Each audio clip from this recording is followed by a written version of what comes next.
Hey Arjun, very good evening to you. Vishnu, how are you? I'm doing great. How about you? How are you doing? You tell me what's up. Fantastic, Vishnu. Very excited to be with you on Friday evening as we are wrapping up the Yes, week to share some thoughts, learnings, and have an amazing conversation. and end the week in a powerful note, right? The week in a So powerful it's note. But for it's not, founders, the week doesn't end today, right? of course, founders the week runs throughout, The and week the runs. months and years also runs throughout. So Founders actually don't, lots of founders when I talk to, they don't even know which day it is sometimes, which is crazy, uh-huh. right? They know what's on their calendar, but which day it is, they're not I aware. used to be that way. If you'd asked what is today's date, probably I would have checked in the right top corner of my Mac and then only guessed it right. Like, otherwise we don't know. We are always on the roll. So it's my privilege and an honor to host you, Arjun, the D2C man. Everybody knows. No need of any introduction. So thank you for taking part in this both solving for India LinkedIn live Number session. 4. It's number 4 today. Yeah, it's number 4. So we are doing one a month, taking so glad to have you here. So quickly, I just like to start with your brand building story, Arjun. I know you do share a lot of LinkedIn posts. Why did you decide to create a brand in the D2C space, coming from the, of course, the Ayurveda family, if we could call it so? Sure. So Vishnu, you know the story very well, but for the listeners, I will share the For the story. listeners. For the listeners. And my good friend Shaurya Rastogi has just pinged me that he is logged into the session. So hi Shaurya, good to see you on the session as well. So look, Vishnu, you know Vedya, my last name is Ayurvedic doctor. I come from a legacy of 150 years of Ayurveda in my family. The legacy of our business was not a business. It was an Ayurvedic clinic that my grandfather and great-grandfather had. I was born with asthma. I was born with juvenile bronchitis. I suffered from breathing issues from the time I was 2 years old. I grew up with pumps, nebulizers, inhalers, steroids. And I think that experience prevented me from having a normal childhood. So I couldn't play cricket. For all of you who follow me on LinkedIn, you know I'm a huge cricket fan. My phone cover is the back of Sachin's jersey with my name on it. So I couldn't play cricket because of too much dust in the cricket field. I was the only kid who couldn't have Limca, Fanta, Coke, and Sprite at the birthday parties. And I thought that was that asthma was preventing me from this. I got cured after 14 years of Ayurvedic treatment by my grandfather. I became the captain of my school cricket team. And I think that's when I realized that Ayurveda means more to me than just family legacy, right? So at that time, I remember making a promise to my grandfather that I will do something with this legacy after he, or do something with this legacy when I come back. I went to college in the US, saw the yoga revolution, right? Vishnu, we've seen yoga mats, yoga gyms, yoga apparel, Lululemon. You have been to the US recently, Vishnu, and you have seen the global nature of yoga. And I thought that was interesting, but not so great because we didn't have much to do with this, right? As Indian companies, we didn't take yoga to the world. And so eventually I came back to India 2013, worked in finance for 2.5 years. And then after my grandfather passed, I quit my job to take forward this legacy. Created a brand called Dr. Vedya's, named it after my grandfather, to take Ayurveda and make it appealing, accessible to you, right? Consumers like you, Vishnu. That was the idea. And I think from there, we set off on this journey offline, right? Because 2016, there was nothing like D2C, no online brands, all of these things. So we set off on this journey offline. We failed miserably actually because of too much competition, too many products, lack of funds, and yeah, we just couldn't win offline. And that is actually the reason we shut down offline. My wife, who was my girlfriend at the time, she was in the founding team at Nike, and she told me, look, in the offline space, there are really large brands like Dabur, Himalaya, Patanjali, Zandu, Baidyanath, all of these brands who have already established presence. You don't have a right to win, but online, nobody's playing. And so we pivoted to D2C in November 2017. That time it was not called D2C, it was called online first, or online only, or digital first. Yes, Arjun. I think I posted the link to the other file here. Let us resume the conversation. My apologies for the glitch. Resume the conversation. So amazing. Yes. So as I was saying, Vishnu, we tried offline. We didn't do so well. We pivoted online after my wife, who was in the founding team at Nike, said that's the opportunity. And long story short, that's when the D2C journey of Dr. Vedya's began. From there, we learned digital business. We learned scale. We learned that we were solving a problem for people across 16,500 pin codes in India. and eventually built India's largest Ayurveda brand online. And the power of online, actually, the opportunity it gave us was we could reach 60% of India's pin codes from one warehouse. And that's the power and the secret sauce of D2C, right? And that's what makes this such an exciting time and exciting industry. Wonderful. That is great. See, Arjun, D2C has a very low entry barrier. So we see so many entrepreneurial attempts in the space. The challenge comes after the PMF when we start scaling. Right now, the customer acquisition cost is at an all-time high. What would be your advice to founders to tackle this challenge? How could they get beyond the PMF and reach a wider audience like you did and manage to scale their brand to a greater height? See, Vishnu, I'll tell you honestly, right? The world has changed from when I was building. When I was building, there were few customers online. And with the few customers online, there were few brands, right? So the customers that were online would come, explore, find the few brands and buy from those brands. So if someone wanted to come online in 2017 or 18 and buy Ayurveda, they would buy me because there was not so many people trying to solve that problem. While the addressable market size was small, the number of brands was small, so you could get away with just simple performance marketing, right? I think that's changed now. So absolutely, in certain categories, whichever category you're dependent on, whether it's 2, 5 or 10x growth post-COVID, right? In terms of size of market, number of customers. Similarly, there's been 4, 10 or 20x the increase in number of brands, right? And so that's the difference in the world. While you have more customers to cater to, the customers have more choice as well. And so the problem is not convincing a customer to buy online. The problem is getting that customer who is online to buy from you. And that is why today having a brand or a strong enough brand, that is the key.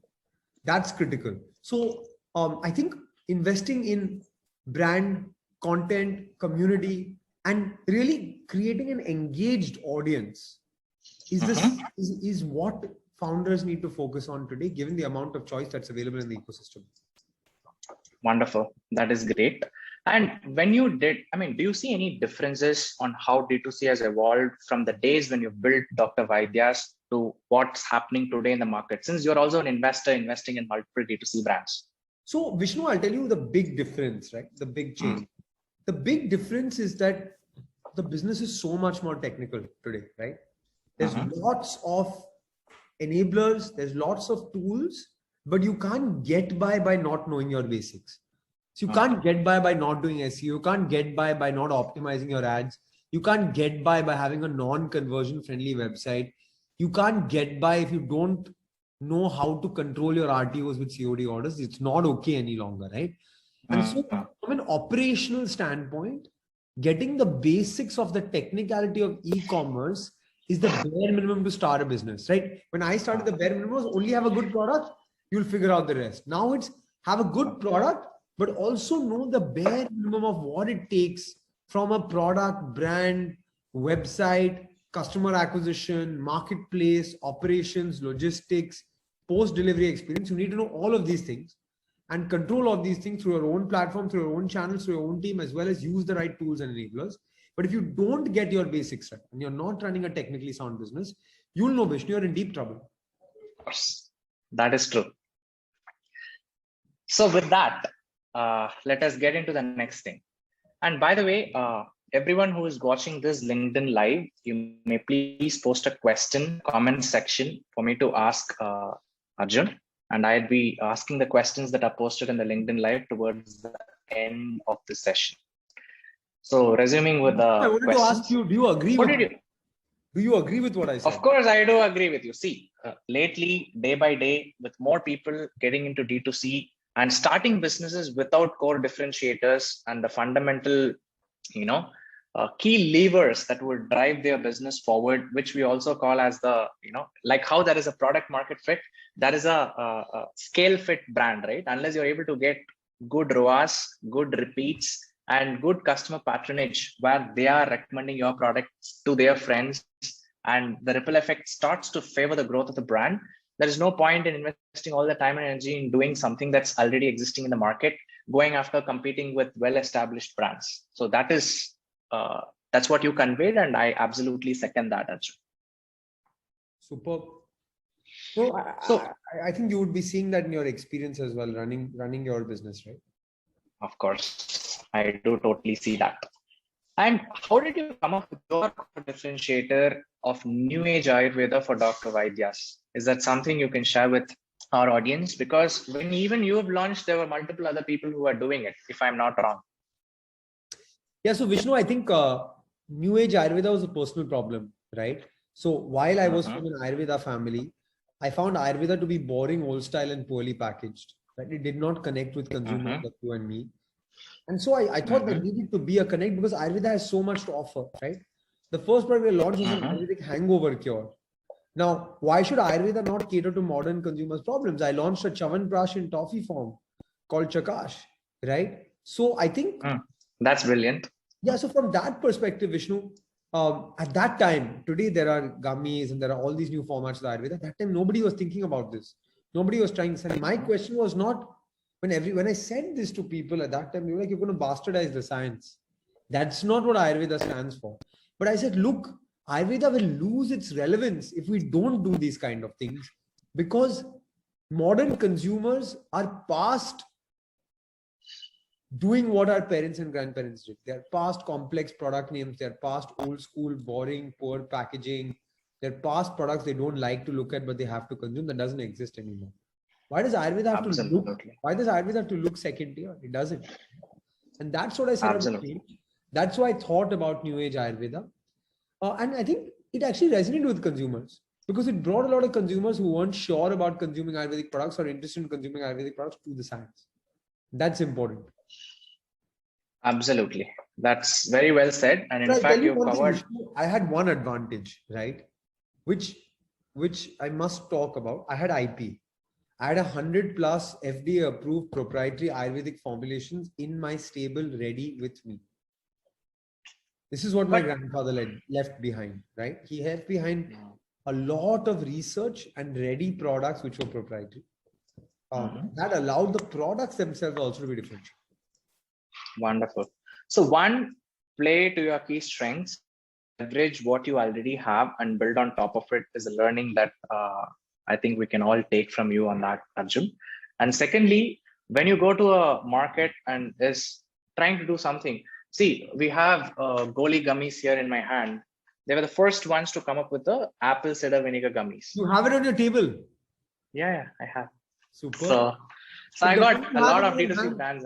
The one you have in your hand is the Ashwagandha gummies? Yeah. The one I have is the Ashwagandha gummies. I bought this a year ago. And in fact, we run a brand called Nidra where we sell Ashwagandha and melatonin gummies.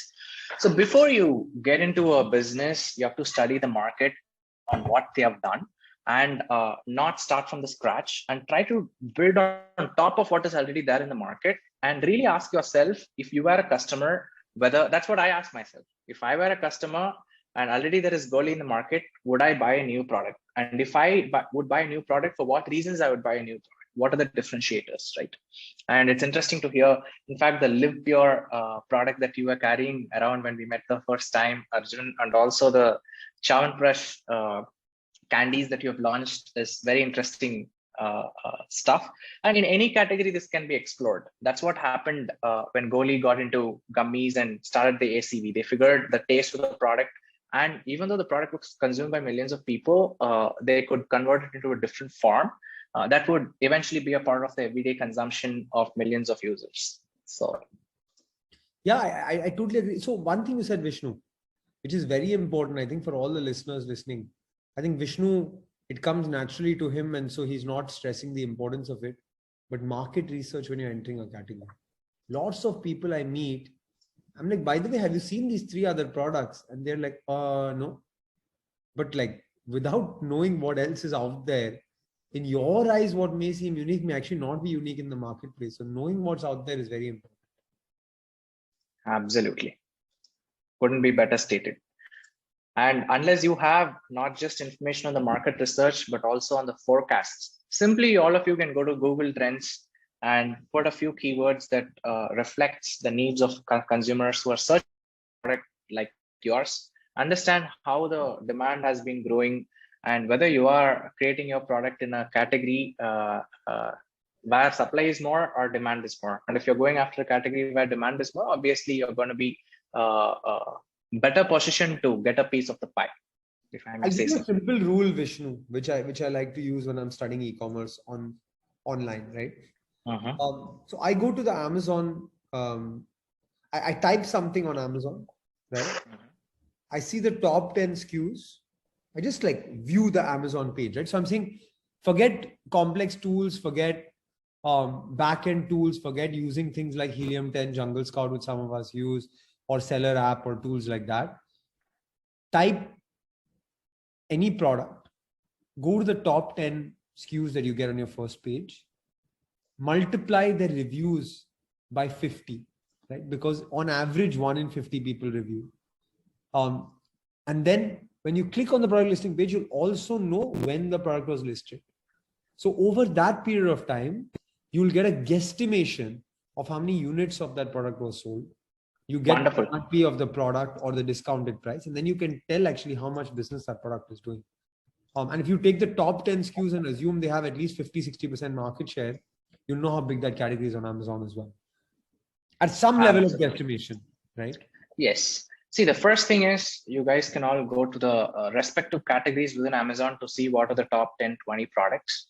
And always when we do that sort of an analysis, Arjun, we clear the noise where we remove the Unilever, Procter & Gamble, and the Himalaya brands, because we are not going to be able to compete with them as a D2C new age entrant into the ecosystem. And secondly, the hack that Arjun has mentioned, check the number of comments. I'm repeating this once again for all of the audience, and multiply it by 50 to have a guesstimate on the number of orders that they have received for their product. And keep that in mind. And founders generally always go after a huge market size and do a shampoo or a conditioner or probably even a protein powder. But remember that in order to crack a category like a shampoo or a conditioner, it also requires that kind of capital and that much time, energy, and effort to do so. So please do go after the low-hanging fruits, categories where you can create a very strong differentiator and scale to a certain level before thinking too wide, right? So they call it 1 inch wide and 100-foot deep, right? And those who do that will grow much faster than trying to look all around and doing everything at once. What do you think, Arjun? Absolutely. I completely agree with you. Wonderful. So we are actually having a lot of questions being posted in the comment section here, but let us finish our sequence of things that I wanted to ask you and I thought would be beneficial for all of the audience here, right? So in this competitive D2C landscape where brands are struggling to differentiate themselves, there is a need to reduce the gap between the brand promise and the experience for the customers. Of course, that's easier said than done. Since you have done the journey through Dr. Vaidya's and also observed this very closely, working with multiple D2C founders as a mentor, as an investor. So tell us how brands today are tackling this challenge. I think, look, the question you've asked is very relevant, right? But I want to put that one to you as a brand who's actively executing. How are you looking at this challenge? And then I'll answer it as well. Absolutely. So see, as the founder of a brand, even our promise is that we want to deliver the products within 2-3 days. And we want our products to work for every consumer who is buying it. But the reality is sometimes things go wrong. In fact, the last month has been a very bad month in terms of high RTOs. Due to heavy rains, product was stuck all over the country. Customers were complaining, I didn't get my product even after 10-15 days. So now we have taken a corrective action. We are now going to be working with multiple fulfillment partners and putting our product in like 7-8 different locations instead of 1 or 2, right? Yeah. So, and this experience of high RTOs has taught us what to do. And the brand's promise is always a continuous work. In our case, we are still very early stage. And when you set out to start Dr. Vaidya's, and always when any brand is set out to solve a problem in the market, launch their product, the claims are tall, right? And in reality, when they start to get the customer feedback, how do they improve continuously and how they fine tune themselves and adapt to meet the customer needs is also something that's important, isn't it? So we cannot just stick to, okay, this is what I'm set to do. and I'm going to go against all my customer feedback and not listen to them and continue to do so. Yeah, I think important point, Vishnu. I'll step back a little bit, right, and explain why what you said is really important. So when I was building, right, there was no Zepto, there was no Instamart, there was no Blinkit, there was no quick commerce, there was Amazon Prime was just coming. And so users and customers were okay to wait 3-4 days to get a product. Now when they're getting their groceries in 15 minutes or 20, Absolutely. I was having a chat with someone yesterday who said, by the way, the 10-minute thing is over. Now it's coming in 20-25 minutes. Still, That business model of 10 minutes was not sustainable, but even 20-25 minutes, right? If that's the case, then waiting 3 to 4 days for an e-commerce delivery seems almost impossible, right? Or seems like painful for a customer. And when the customer is demanding to the level that they want the delivery quickly, what you will see in your data, if you are running a D2C brand or an e-commerce brand, is the longer it takes for an order to be delivered, and for all of you who run e-commerce brands, you can see this, the higher the chances are for the RTO. And so customers are expecting things fast. If it takes too long, they may lose interest and return the order. And so the real solve for D2C brands is start thinking like Amazon. And there are enough plug and play warehousing solutions to allow you to place your product at 3, 4, 5 locations across the country. And so I would highly recommend getting closer to your customer, because that delivery experience post placing the order is what helps brands to sort of it's what helps brands to give that dopamine secretion to the customer when they get the product. That's really important. wow, well, that's put in a very beautiful way. So make sure that all the customers you are serving, when they order your product and when they experience receiving your product, it enables that phenomena of dopamine secretion. Then always the customer love would follow, and not only they will reorder your product, but also you'll create a cult following. Wonderful, Arjun. And one thing, now this is also popular among founders. Even when we announced to our founders community of those who we interact with at SuperCluster, everyone were like, as an investor in D2C space, what are the key consideration of Arjun for deciding whether a brand is worth investing in? Yeah, look, I would say it's 3, and that doesn't change. It's 50% founder for me at the early stage. Who is that person? Will they fight failure with grit and resilience? Why do they have the right to win? It's 20% market size. So an example of this is I'm gluten-free, sugar-free customer, right? I don't have gluten or sugar. But is that a big enough market in India? The answer is no. There are probably 5 lakh people or even 1 lakh people in India who eat like this. So am I building a product in a large enough category? There's enough headroom for growth. And the third is the standard one, 30% on business metrics, right? Revenue, growth rate, growth velocity, gross margin, bottom line, contribution margin, customer acquisition cost, team, infrastructure. So I would say it's 50% founder, 20% market size, and 30% business metrics, unit economics. Wonderful. Now I think that's great. So that's 50% the founder. Create a strong founder profile. All of you guys who are tuning in here, and build that credibility. And see, if somebody searches for you, if somebody looks into your profile, if somebody asks you what you have done before in the last 5-10 years, enough credibility, enough proof of execution has to be there for any investor, including me. I am much smaller investor for Arjun, but a very, very important and a main criteria that we all look into and take into consideration before making investment. So let us go to the questions asked by our users here, Arjun, who are tuning in. Is it, we have Saloni from Bliss Club asking us, is it really worth, or is it really necessary to solve a problem when starting up? Is it necessary to solve a problem? I think every D2C brand or every consumer product solves a problem, right? Correct. And so I would say, yes, it's definitely necessary to have some problem statement or something that consumers are suffering from or want some changes in that you are solving. So yes, for sure. Wonderful. There has to be some problem which eventually becomes your core mission statement or vision statement of your company. Correct. So somebody cannot randomly jump in and say, okay, I'm doing another body wash. So Absolutely, Arjun. I second that, and it is also important. In fact, this webinar is called Solving for India.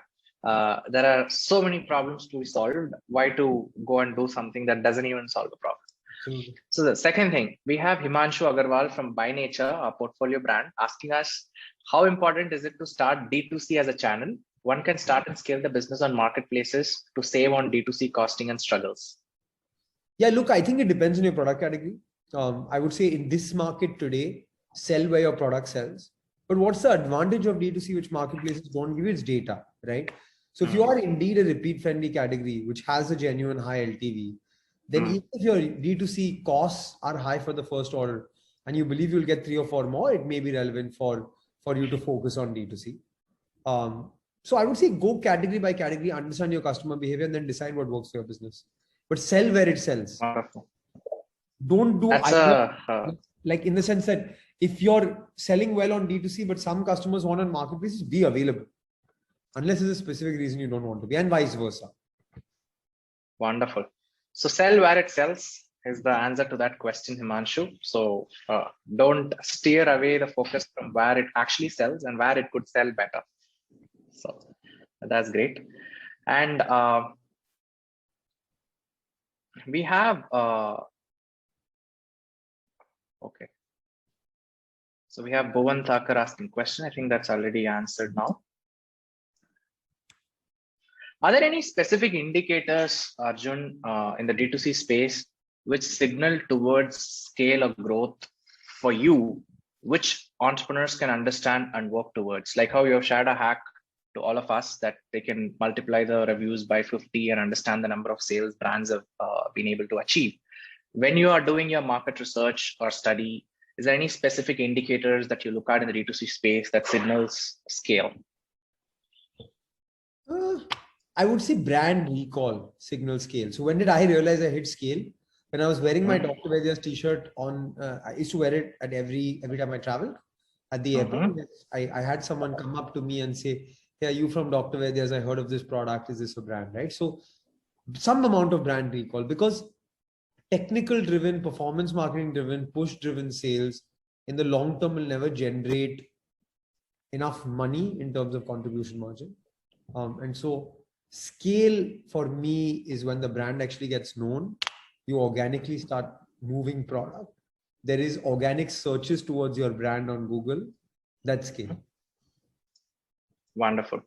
So the brand recall, the recognition, the identity that you create with the products that you sell, which of course in turn creates the familiarity of people recalling and recognizing the brand when they see the name again, is something that signals scale. So how do founders work towards that? Oh, I would say one step at a time, right? I think each step of the journey, 0 to 1, 1 to 10, 10 to 100, has various different sort of aspects, needs, and requirements, right? So start with establishing product market fit, getting your first 1,000 customers. Then refine your offering basis what customers want and customers need. Take customer feedback in. That's your 1 to 10 journey. At your 10 journey, solve for scale and repeating what you've done from 0 to 10 to 10 to 100.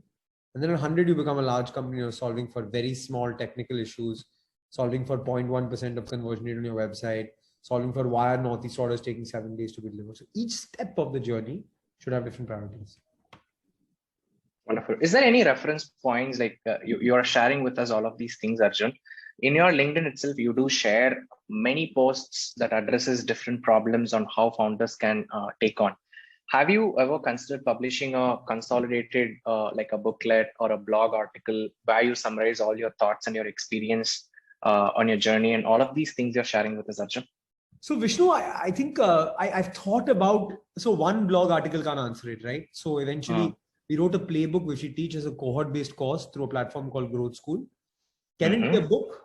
Maybe it can. Right now we're teaching it as a live cohort. And next one starts in a couple of weeks. But maybe it can be a book. I'm not sure actually. I've not thought about it.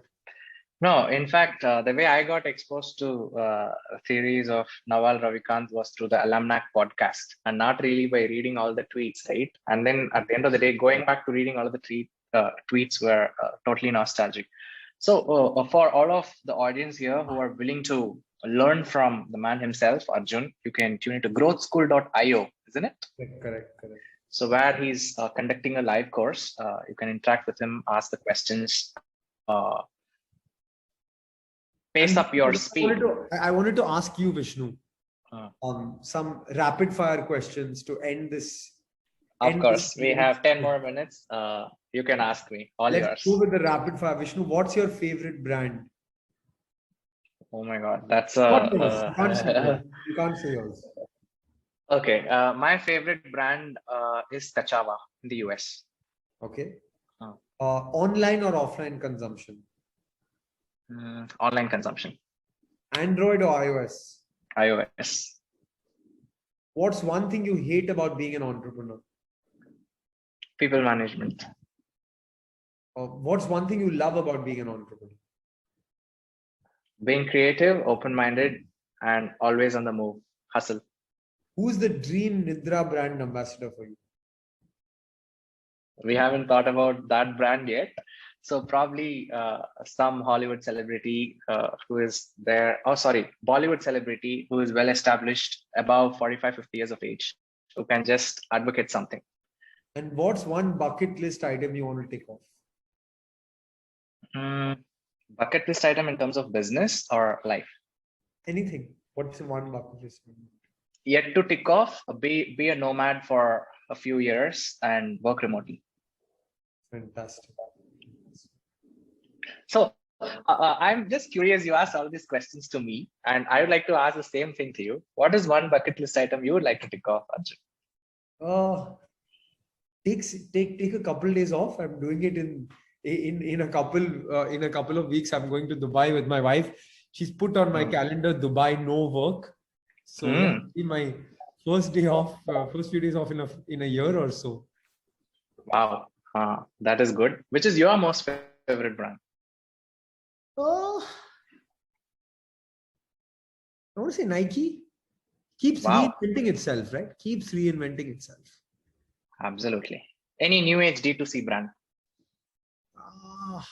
Lots, right? So I'll tell you which ones I really like as brands. I think Sleepy House is a really good brand as a brand. I think Full Truth is a really beautifully built brand. Man Matters has built a really nice brand around what they're doing. I think Jimmy's Cocktails. Jimmy's Cocktails is a nice brand. Yeah, I would say that from brands, I really like these. Mokobara has built a nice brand. I'm just saying the luggage solely from the brand aspect, right? What draws? Absolutely. M Caffeine. Wonderful. That's a lot of brands for all of us to study when we go back home. Soul Store. I think these brands keep popping up in your mind. Like, I know you are probably exposed to thousands of them, and you could recall on top of your mind so many of them. That's great for all of us. I know all of these brands, and all of our audience can go and study these brands and look at what is it from their social media handles, from their website, from their packaging that catches the eye and attention of consumers, and that makes Arjun Vaidya say these are the brands he really like, right? So with that, we come to the last part of this thing. What is next in line for Arjun? What is the next? We all know you've exited from Vaidya's and you're now a ventures lead with Well Invest. Do you plan to continue in the investing space or anything cooking? Look, Arjun, for me, what's next, right? When we exited Dr. Vaidya's, I think both Trisha and I decided that we have got some learnings. We have got some information which we have learned through our journey. Our job is to enable the next set of brands. And our target is to enable 1,000 brands a year, whether it's through mentoring, advising, investing, teaching, running the fund, meeting people, running our cohorts. That's what's next for me. And that's what I continue to do. If I could build, can I help other people build? Can I give them time? Can I give them some advice? Can I give them some expertise and enable their journeys? I've had mine. I need to help people with theirs now. Wow, that's a very humble endeavor. Our best wishes and my best wishes to you, Arjun and Krishna, on this journey of enabling 1,000 Thank D2C you, thank you, entrepreneurs. thank you. And Vishnu, I want to And commend you on this amazing initiative of solving for India. Vishnu is a very young, energetic, humble founder building amazing company. So thank you for having me. Keep driving what you're driving, keep the same energy, and let's build something really big. absolutely, Arjun. It was great hosting you. Have a good weekend, everyone. Have a good weekend, Arjun. Bye-bye. Thank you, bye.